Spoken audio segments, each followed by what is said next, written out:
The West Philippine Sea is a vital area for the Philippines. However, China's anti-access and area denial, or a 2/AD, strategy poses serious challenges to Philippine sovereignty. This strategy aims to deter adversaries and assert China's control over contested waters. China deploys advanced missile systems like anti-ship ballistic missiles and coastal defense cruise missiles. These weapons are placed on artificial islands, such as Fiery Cross Reef and Subi Reef. They create a formidable barrier against foreign naval operations. This approach limits the movements of Philippine vessels and allies in their own territorial waters. Moreover, China enhances its A2/AD strategy with cyber capabilities. By targeting maritime communications, it can disrupt navigation systems and confuse opposing forces. This combination of kinetic and non-kinetic measures, well, it really boosts China's dominance in the region. The implications for the Philippines are, honestly, pretty dire. The nation relies heavily on its maritime resources and trade routes. Increased planned capabilities compromise Manila's ability to assert territorial claims within its exclusive economic zone, or EEZ. Filipino fishermen frequently face harassment as Chinese vessels encroach on vital fishing grounds. This tactic undermines the Philippines' economic interests and, threatens food security. The Philippines must not accept the status quo. There are strategies to counter China's anti-access and area denial posture effectively. The Philippine military can leverage small boats and special warfare tactics. These vessels are agile and can navigate the littoral zones where larger ships struggle. By utilizing small boats for reconnaissance and surprise operations, the Philippines can disrupt Chinese activities. Additionally, joint exercises with ally nations can enhance the Philippines' maritime capabilities. The United States and the Philippines have conducted joint patrols in contested areas. This shows a commitment to defending against Chinese aggression. Strengthening these alliances is critical. A unified front can deter further incursions and signal to China that aggression will face a robust response. The use of outriggers and swift boats can also serve as effective tools in the Philippines strategy. Outriggers, really demonstrate stability and agility in shallow waters. Swift boats, on the other hand, provide speed and firepower for rapid response missions. Incorporating these assets into operational planning can create a more dynamic approach to territorial defense.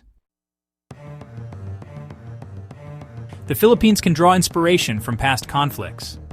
During World War II, small, agile boats played crucial roles in asymmetrical warfare. The historical significance of patrol boats demonstrates their effectiveness in coastal defense. The same logic applies today. A well-equipped and strategically focused naval presence can shift the balance of power. As tensions escalate, the Philippines must remain proactive. A strong stance, like President Ferdinand Marcos Jr.'s commitment to protect Filipino fishermen, is vital. The administration should prioritize reinforcing naval capacities and enhancing maritime law enforcement. In conclusion, the Philippines has the tools and strategies needed to counter China's anti-access and area denial stranglehold. By leveraging small boats, enhancing international partnerships, and adopting flexible tactics, the Philippines can safeguard its maritime rights. The regional balance of power can shift in favor of the Philippines, ensuring that its sovereignty is respected in the West Philippine Sea. With determination and strategic planning, victory against aggressive adversaries is not only possible, it is achievable.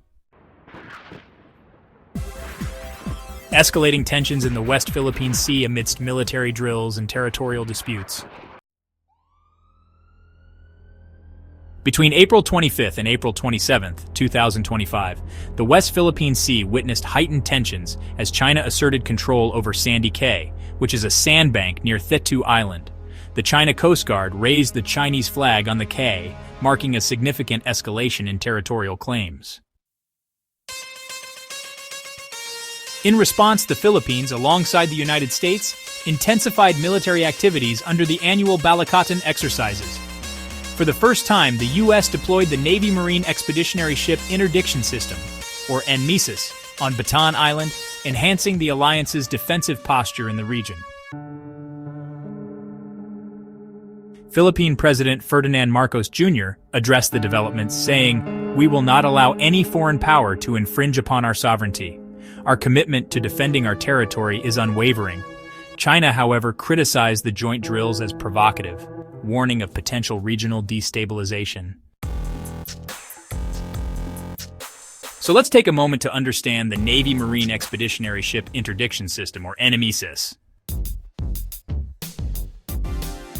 The Navy Marine Expeditionary Ship Interdiction System, or NMESIS, is a cutting-edge, land-based anti-ship missile platform developed by the United States Marine Corps to enhance coastal defense and sea denial capabilities. It integrates the Naval Strike Missile, which is a long-range, precision-guided munition, with the Remotely Operated Ground Unit for Expeditionary Fires, or rogue fires, an unmanned variant of the Joint Light Tactical Vehicle. By the way, the Marine Corps successfully demonstrated NMESIS during large-scale Exercise 21. And yeah, this included the USMC anti-ship missile deployment to the highly strategic Luzon area. Now let's talk about some key features. Mobility and stealth. Mounted on the Rogue Fires platform, NMESIS offers high mobility and a low signature, which means it can be rapidly deployed and repositioned in austere environments. This capability was highlighted during the USMC anti-ship missile deployment to the highly strategic Luzon region. Precision strike capability. Well, the Naval Strike Missile can engage targets at distances of over 100 nautical miles. It uses an advanced seeker and a sea-skimming flight profile, which helps it evade enemy defenses pretty effectively. Operational flexibility is key here. NMESIS is specifically designed for use in expeditionary advanced base operations, allowing distributed forces to carry out maritime interdiction even without relying on traditional naval platforms. During the Balikatan 2025 exercises, NMESIS was deployed to the Philippines for the very first time, taking part in simulated maritime defense operations in strategic locations like northern Luzon and the Bataan Islands. This deployment really highlights the system's role in strengthening joint United States and Philippine defense capabilities, especially in light of ongoing regional security challenges. So, strengthening our defense really is crucial. There's just no way around it. Investing in Kraken's Kiss isn't just an option, it's an imperative, especially given the current climate. President Ferdinand Marcos Jr.'s diplomatic approach to China's activities in the West Philippine Sea, well, it truly reflects a commitment to peaceful resolution. It's clear that dialogue and diplomacy are being prioritized, even as tensions remain.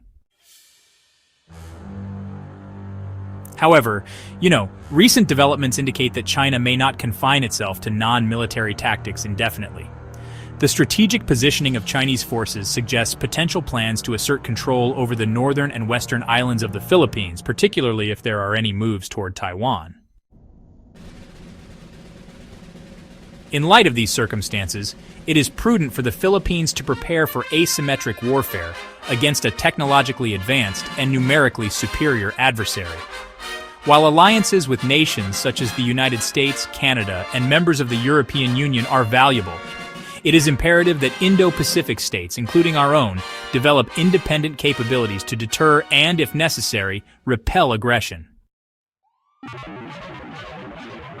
Investing in homegrown, locally sourced defense innovations like the stealth runner Kraken's Kiss represents a strategic step toward enhancing our maritime security. This platform offers speed, stealth, and adaptability, qualities essential for modern naval defense. By supporting such initiatives, we not only bolster our national defense, but also affirm our sovereignty and commitment to protecting our territorial integrity. The time to act is now. By investing in Kraken's Kiss and similar defense technologies, we take a decisive step toward ensuring the security and sovereignty of the Philippines in an increasingly uncertain regional landscape. There you have it. The Philippines is facing off against China. Thank you for watching. Share this video, like it, subscribe to the channel. Until next Monday, have a good week. Thank you for watching.